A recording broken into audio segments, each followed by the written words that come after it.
That was a little bit about Carbon and why they're so much better than the factory.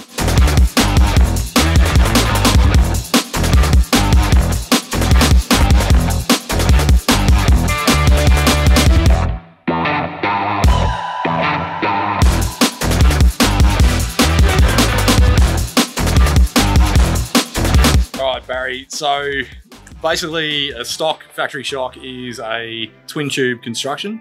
So it's a shock tube inside a shock tube basically.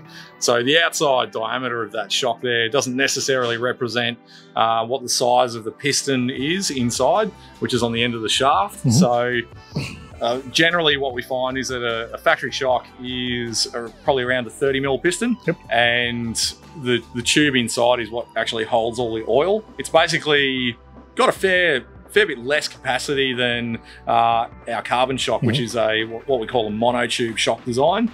Another good feature about our shocks is that it's actually what constructed in an internal floating piston design. So basically it's got your shaft, your oil reservoir, the housing, and then the top section here inside, there's actually a separate piston which floats in between the oil and the gas.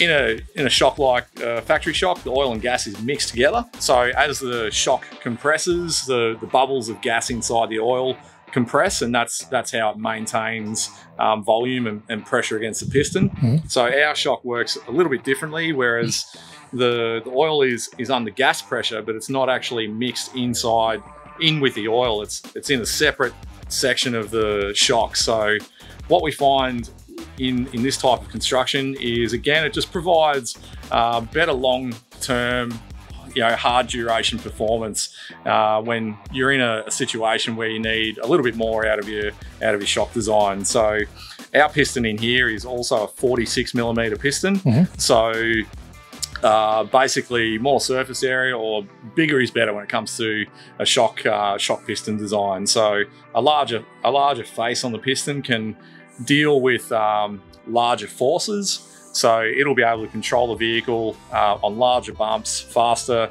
terrain, and driving and handling. It'll basically just provide much more control than the factory shock. And obviously the tube design is a bit bigger, or a lot bigger. The oil capacity will be a lot greater. Yeah, the oil capacity is much larger than the factory shock.